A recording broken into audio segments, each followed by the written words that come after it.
CEO's paralyzed daughter lost all hope until a single black dad whispered, "I'll help her." It was one of those rainy mornings in Los Angeles where the world felt heavier,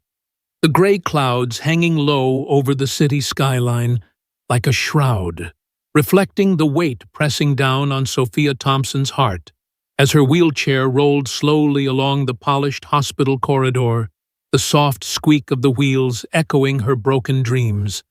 a constant reminder of a life that had changed in an instant. And just 6 months ago, she had been the youngest ballet prodigy to grace the stage of the Los Angeles Ballet Academy, her lithe form gliding under stadium lights, each movement a testament to years of discipline and passion, her leaps and pirouettes drawing gasps from audiences who saw in her a future star destined to redefine the art of dance. But all that promise had been shattered by a single cruel moment.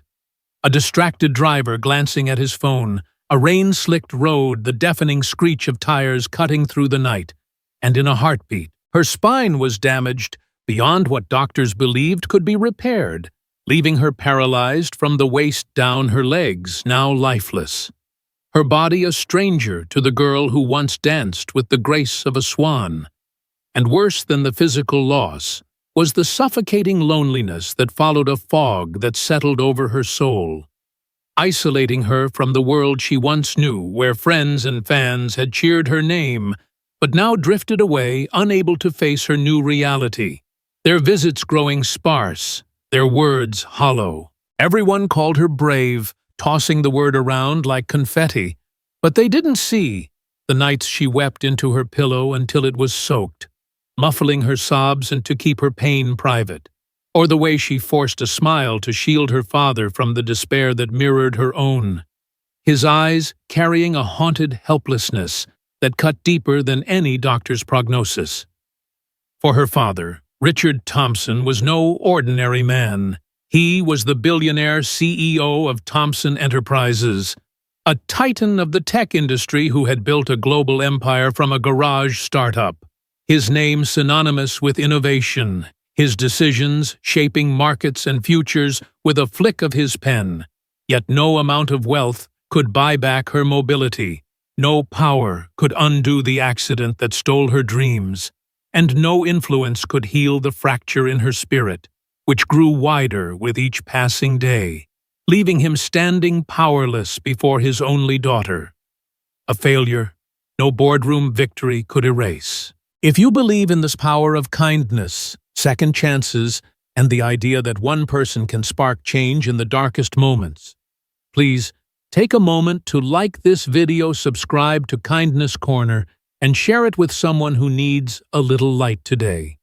Your support helps stories like Sophia's reach those who need hope the most, spreading warmth in a world that can feel cold and unforgiving. Richard had spared no expense hiring the world's best therapists, neurologists from Ivy League institutions, and even experimental specialists from overseas, their promises of breakthroughs dangling like lifelines. He grasped desperately, and he transformed a wing of their Hollywood Hills mansion into a cutting-edge rehabilitation center complete with robotic exoskeletons, hydrotherapy pools that shimmered like the Pacific Ocean she once loved, and virtual reality systems meant to rekindle her muscle memory of dance. But the results were negligible, her body unresponsive, her progress a flat line that mocked their efforts, and Sophia retreated further.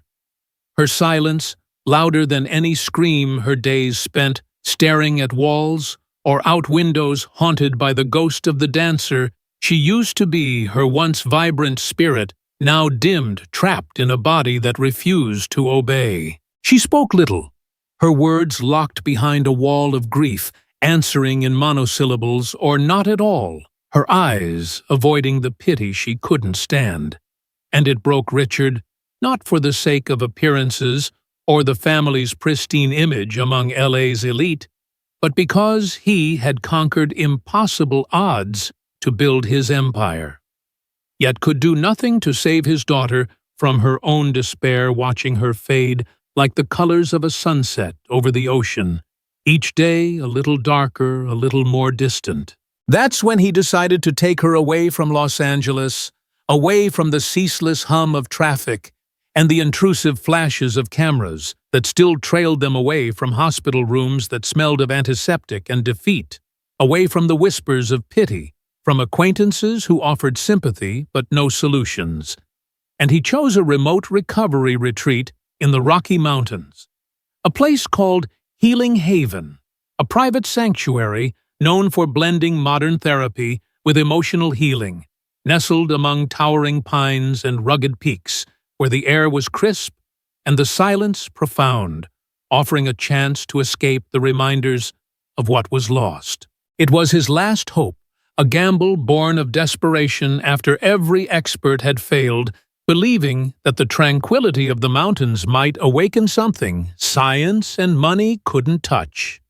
And the journey there was a quiet ordeal, a private jet landing at a small airstrip, followed by a winding drive through narrow roads flanked by evergreens, the landscape shifting from urban sprawl to wild, untamed beauty, the air growing thinner and colder, making Sophia feel more fragile, as if the mountains themselves were testing her resolve, their vastness a mirror to her own sense of insignificance. The staff at Healing Haven greeted them with professional warmth, but it felt detached, their kindness a routine part of the job, checking boxes on charts rather than seeing the girl behind the diagnosis. And Sophia settled into a wooden cabin with wide windows that framed views of meadows and distant snow-dusted peaks. The beauty of the Rockies stark, yet indifferent to her pain, doing little to lift the numbness that had taken root in her heart. She spent her first days staring out at the horizon, lost in a loop of regret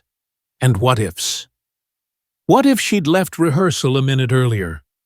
What if the driver had been more careful? What if her body hadn't betrayed her so completely? And the therapy sessions began promptly. Gentle stretches and exercises meant to preserve muscle-tone conversations with counselors who asked careful questions. She deflected with silence, her walls built high to protect the raw wound inside. And Richard watched helplessly, his days filled with calls to keep his empire running. His nights consumed by pacing and doubt, wondering if this retreat was just another expensive dead end. Then on the third day, something shifted in the quiet rhythm of the retreat. She was sitting alone outside her cabin, her wheelchair positioned on a wooden deck overlooking a meadow where wildflowers nodded in the breeze, her eyes tracing the distant treetops as memories of her ballet days flickered unbidden. The music of Tchaikovsky faint in her mind when a little boy approached no older than 6, his face sprinkled with freckles like stars on a warm brown canvas. His curly black hair marked by a stubborn cowlick that gave him a playful charm. He studied her wheelchair with open curiosity, not the awkward pity she'd grown used to, but the unfiltered wonder of a child. Then met her gaze with clear, honest eyes and smiled a grin that radiated warmth and innocence. And without hesitation, he said, "My dad says you're really sad," his voice cutting through the stillness with startling clarity, a simple observation that caught Sophia off guard, her breath catching as she struggled to process his bluntness. She blinked, unsure how to respond, her defenses rattled by this tiny stranger who saw through her facade with ease, and he continued, undaunted. "He says sometimes sad people just need a different kind of help. He can help you.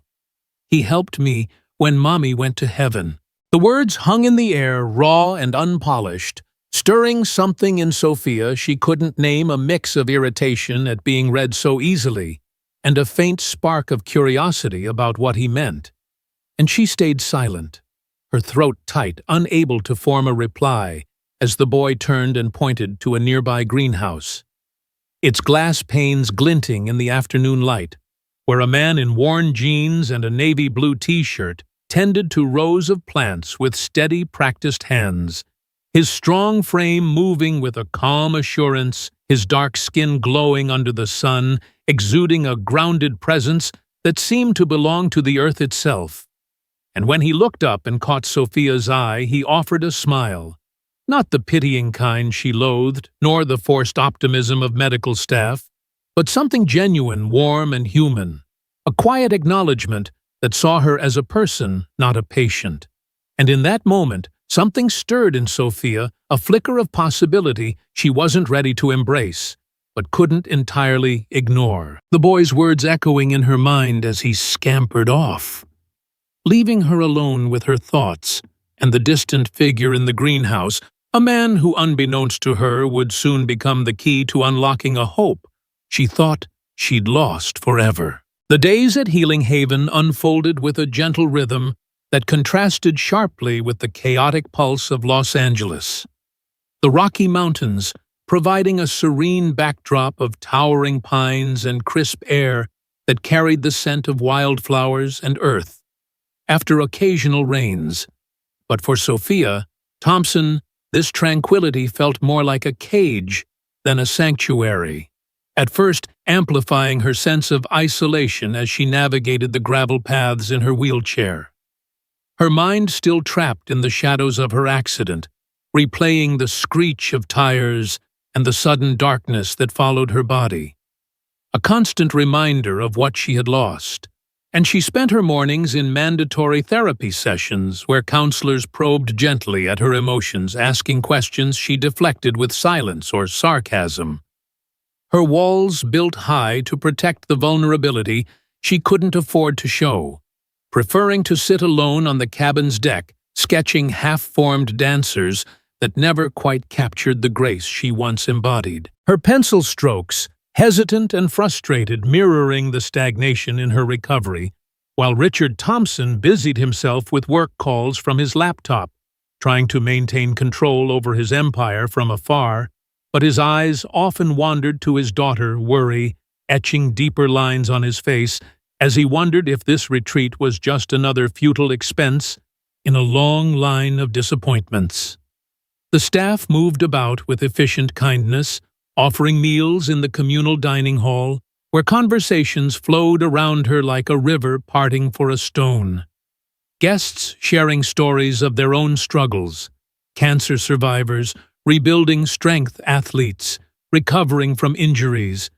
But Sophia remained detached, her plate barely touched, her gaze fixed on the distant peaks that seemed as unyielding as her paralysis, feeling like an outsider in a place designed for healing her heart, heavy with the loneliness that had become her constant companion since the accident stole her mobility and her dreams. It was in this state of quiet withdrawal that Jamal Washington began to make his presence felt more deliberately, not through grand gestures or insistent therapy, but with the subtle persistence of someone who understood that true connection couldn't be forced. And the morning after her encounter with his son, Malik, as the sun crested the mountains, casting golden light over the meadows,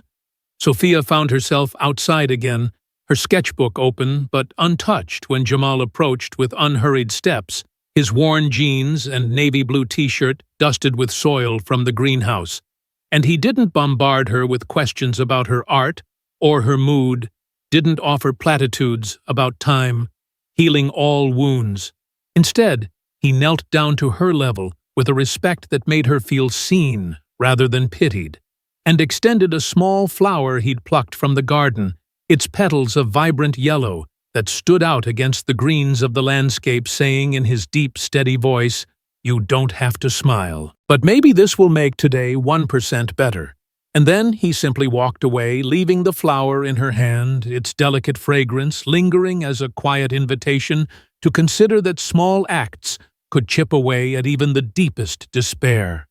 And Sophia stared at it for a long time, turning it between her fingers, a mix of annoyance and intrigue bubbling within her, wondering why this stranger's gesture touched her when millions in medical treatments had left her cold. That flower sat on her nightstand that evening, wilting slightly, but still vibrant,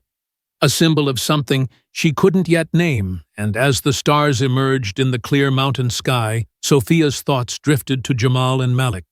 The boy's words about his father, helping him after his mother's death, echoing in her mind, stirring a curiosity that battled her instinct to remain closed off. And she wondered about their story, how loss had shaped them, and if perhaps sharing pain could lighten its load, though she wasn't ready to admit it even to herself. The next day brought more of the same routine therapy exercises that strained her upper body, but did nothing for her lifeless legs. Meals where she picked at food without appetite, and afternoons spent avoiding interaction. But Jamal appeared again this time, sitting at a respectful distance on a nearby bench, while Malik played with sticks in the dirt, drawing shapes that resembled crude maps of imaginary adventures. And Jamal didn't speak at first, simply tending to a small herb plant he'd brought along. His hands, rough yet gentle as he pruned leaves, exuding a calm that seemed to radiate outward. And eventually Sophia's silence broke her voice, tentative, as she asked about the plant, what it was and what it did. And Jamal answered thoughtfully, explaining it was lavender known for soothing the mind and easing tension, drawing a parallel to how nature provided remedies for both body and soul, if one was open to them, and their conversation flowed from there, halting at first, with Sophia sharing snippets of her love for ballet, how the music and movement had been her escape, her identity now ripped away. And Jamal listened without judgment, his nods encouraging rather than probing, sharing, in turn, how he had once been a physical therapist in a bustling Denver hospital, helping patients regain mobility after traumas, until his wife's sudden passing from an illness left him shattered, prompting him to leave that life behind for the mountains where he could raise Malik in peace and volunteer at places like Healing Haven, using his skills not just for physical recovery but for emotional mending, treating the person rather than the injury, a philosophy that resonated with Sophia on a level she hadn't expected, making her feel less like a broken case study and more like someone worthy of understanding. As the days turned into weeks, Sophia's resistance began to crumble under Jamal's patient approach, their interactions growing from brief exchanges to longer sessions where she found herself talking freely, laughing at Malik's antics as he chased butterflies or built forts from fallen branches, his innocent joy a balm for her weary spirit. And there were moments of tears, too, when memories of her accident surfaced unbidden, the pain of loss overwhelming her, and Jamal would sit quietly offering a tissue or a reassuring word, never pushing her to stop or move on, allowing the emotions to flow like a river, finding its path. And through these shared vulnerabilities, trust blossomed Sophia, opening up about the loneliness that plagued her, how even her father's love felt like pressure rather than comfort. His solutions always grand, but missing the mark on what she truly needed, someone to see her heart, not just her handicap.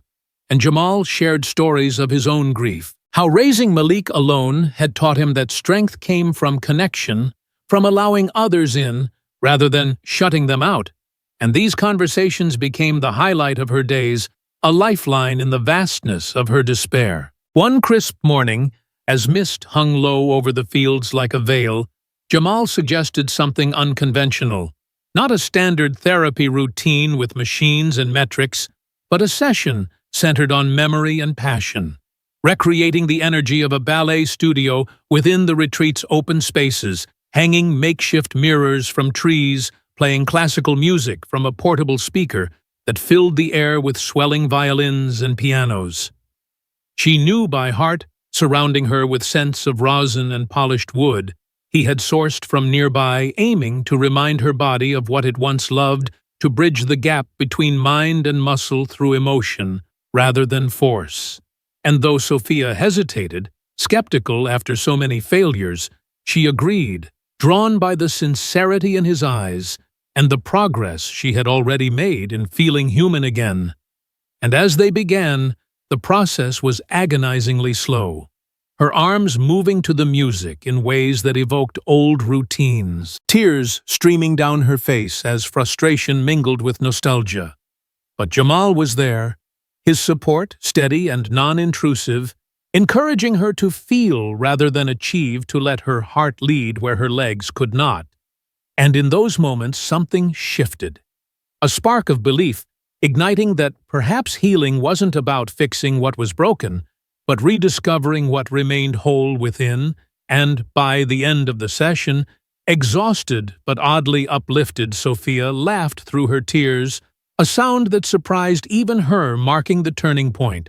where isolation gave way to genuine connection, trust built on shared humanity, rather than expertise alone. Richard noticed the changes in his daughter. Her eyes brighter during dinner, her responses more engaged when he asked about her day, and though he remained cautious, a flicker of hope stirred in him too. Watching from afar as Jamal and Malik became fixtures in her routine, their presence a quiet revolution in her recovery, proving that sometimes the most profound therapies came not from labs or fortunes, but from the simple act of being there, listening and believing in the person's inherent strength. The Rocky Mountains stood as silent witnesses to this unfolding, their timeless peaks, a reminder that growth often came after the harshest winters, and for Sophia, the process of opening up was just the beginning, a foundation upon which true healing could build, one conversation, one laugh, one tear at a time, weaving a tapestry of resilience from the threads of kindness and empathy that Jamal offered so freely. As the weeks at Healing Haven stretched into a tapestry of gradual transformation, Sophia Thompson found herself immersed deeper in the unconventional therapy Jamal Washington had crafted for her, a blend of emotional reconnection and physical challenge that pushed her boundaries without the cold detachment of clinical machines. And each session began with the familiar strains of classical music echoing through the mountain air, the sense of rosin and fresh herbs mingling to evoke memories of ballet studios long past her arms, moving in fluid arcs that mimicked the dances she once performed effortlessly. But now every motion was laced with effort and ache, her upper body straining to compensate for legs that still refused to respond fully. And Jamal was always there, his presence a steady anchor guiding her with gentle encouragement rather than commands, reminding her that progress wasn't measured in steps, but in the willingness to try, to feel the music in her soul, even if her body lagged behind. And on one particularly crisp morning, with dew glistening on the grass like scattered diamonds under the Rocky Mountain sun, Jamal suggested they attempt something bolder, to try standing, not with the support of bars or harnesses that had failed her before, but with his hands at her waist for balance, trusting in the emotional groundwork they had laid to awaken her dormant strength. And Sophia hesitated, fear knotting in her stomach like a tangled rope, memories of previous failures flashing through her mind, the frustration of legs that buckled or simply ignored her will. But looking into Jamal's calm eyes and hearing Malik's excited chatter nearby, she nodded, her voice barely above a whisper as she agreed, and as he helped position her, his touch firm yet respectful, she focused on the music swelling around them, channeling the passion that had defined her life before the accident. And slowly, agonizingly, she pushed against the ground, her muscles trembling with the effort, sweat beading on her forehead despite the cool air. And for 3 heart-stopping seconds, she stood, her legs quivering, but holding a triumph that brought tears streaming down her face, not from pain, but from a rush of hope that flooded her like sunlight breaking through clouds, and she collapsed back into her wheelchair, laughing and crying.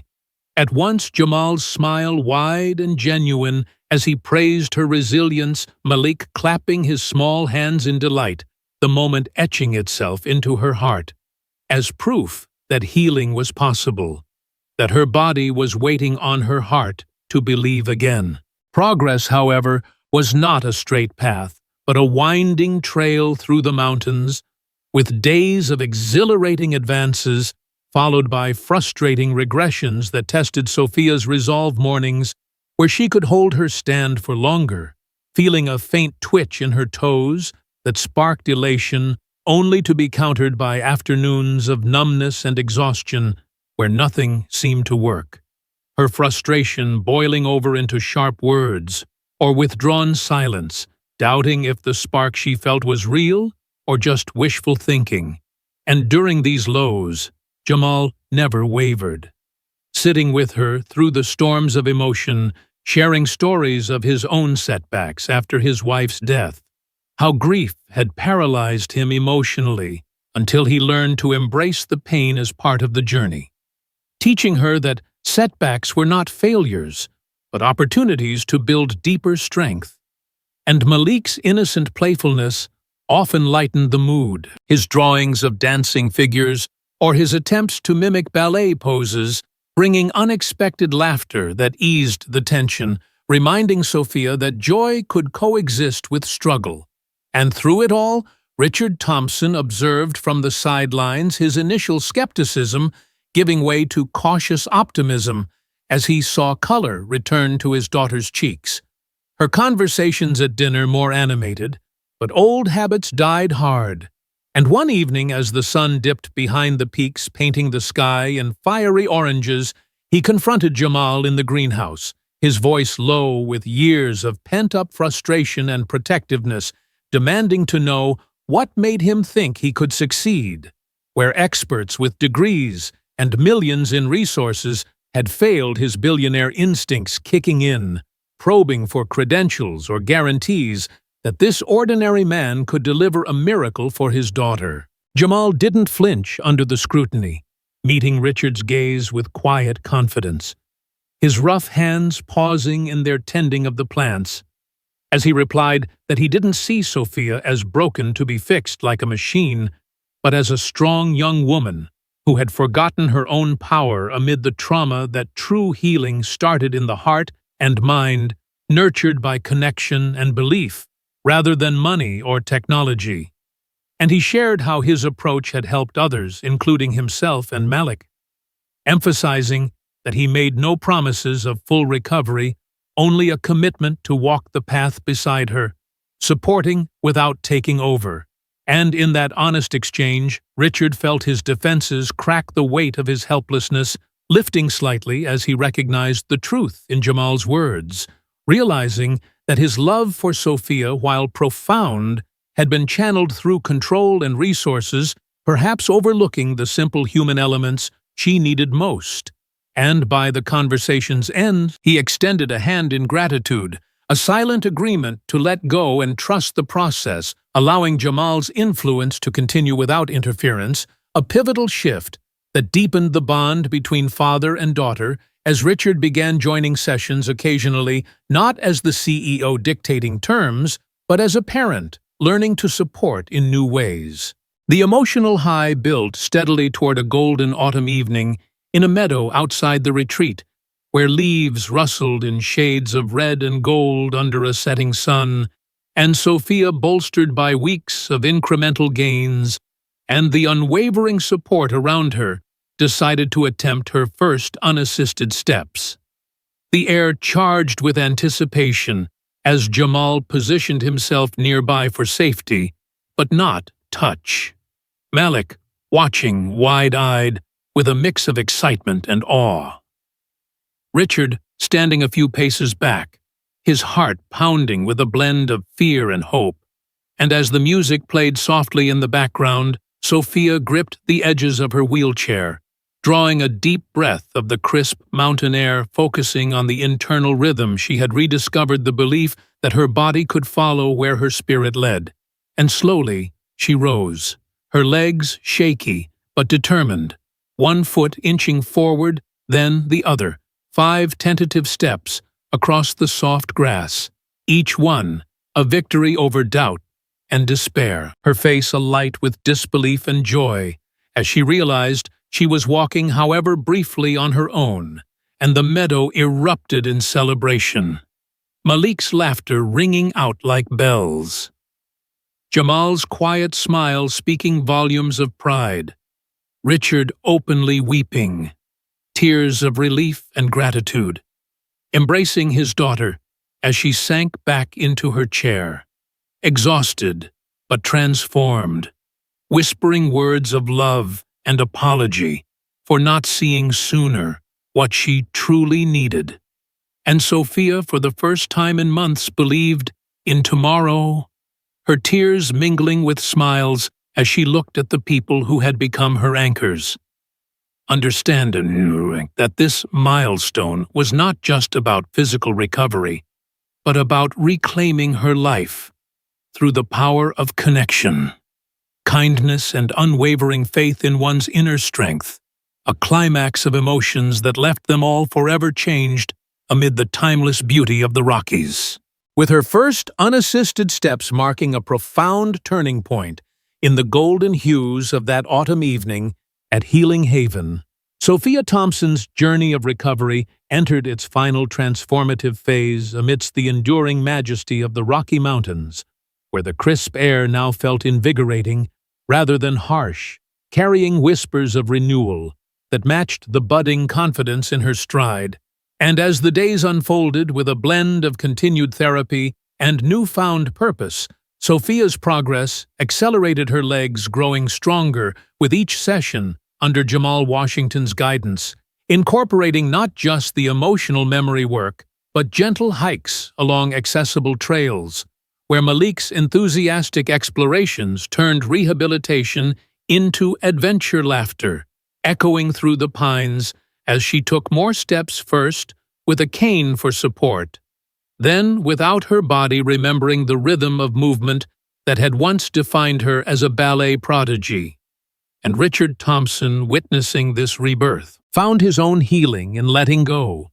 joining family dinners where conversations flowed freely about dreams beyond business empires, sharing stories of his early struggles that paralleled Sophia's current battles, forging a deeper bond that money could never buy. And Jamal became more than a therapist. He was a friend, a mentor, his quiet wisdom and Malik's joyful energy, weaving into the fabric of their lives, reminding them all that family wasn't always bound by blood, but by shared trials and triumphs. As winter's first snow dusted the peaks like powdered sugar on a vast cake, Sophia reached a milestone she once thought impossible. Walking unaided across the meadow where her journey had truly begun, her gait steady, if not yet graceful, tears of gratitude mingling with the flurries as she embraced Jamal and Malik, thanking them for seeing her potential when she couldn't. And in that moment of clarity, inspired by how one person's kindness had changed her trajectory, Sophia made a decision that would extend her healing outward. She would stay involved with Healing Haven, not as a patient, but as a volunteer, using her experiences to help others facing similar setbacks, perhaps starting a program for young artists and athletes whose dreams had been derailed by injury, blending ballet, inspired movement therapy with emotional support groups, drawing on her background to remind them that art and passion could adapt and thrive in new forms. And with Richard's resources now channeled purposefully rather than desperately, they planned to fund expansions at the retreat, including accessible studios equipped for adaptive dance, turning personal pain into communal hope, ensuring that the cycle of kindness continued for those who needed it most. Reflecting on her path from despair in the rainy corridors of Los Angeles hospitals to this empowered stance in the mountains, Sophia often shared her story in group sessions, emphasizing the article's core lesson that true healing begins not with advanced technology or vast wealth, but from the heart, and through genuine human connections, where empathy and patience play pivotal roles in recovery. Educating others on the importance of mental health alongside physical rehabilitation, highlighting how addressing emotional wounds through open conversations, shared vulnerabilities, and small acts of kindness can unlock physical progress that seemed unattainable. and she stressed the value of community support, encouraging participants to build networks of understanding rather than facing adversity in isolation, drawing from psychological principles like the mind-body connection supported by studies in neuroplasticity, where belief and positive reinforcement rewire neural pathways for better outcomes and the role of patience in the process. Noting that setbacks are natural and should be met with self-compassion rather than frustration, fostering resilience that lasts beyond the retreat. Ultimately teaching that in a world quick to offer quick fixes, the most enduring solutions come from within and from those who walk beside us, offering not just help, but hope. And as Sophia prepared to return to Los Angeles, not as the broken girl who left, but as a woman reborn, she carried this message forward, committing to advocate for mental health awareness in the arts community, perhaps even writing a book or speaking at events, to spread the word that kindness isn't just a gesture, it's a powerful force for change, capable of mending souls and bodies alike. Leaving Healing Haven not as an end, but as a beginning. Her story, a beacon for anyone lost in the shadows of doubt, proving that with connection, courage, and compassion, second chances aren't just possible. They're transformative, educating all who listen on the profound impact of holistic healing in overcoming life's greatest challenges.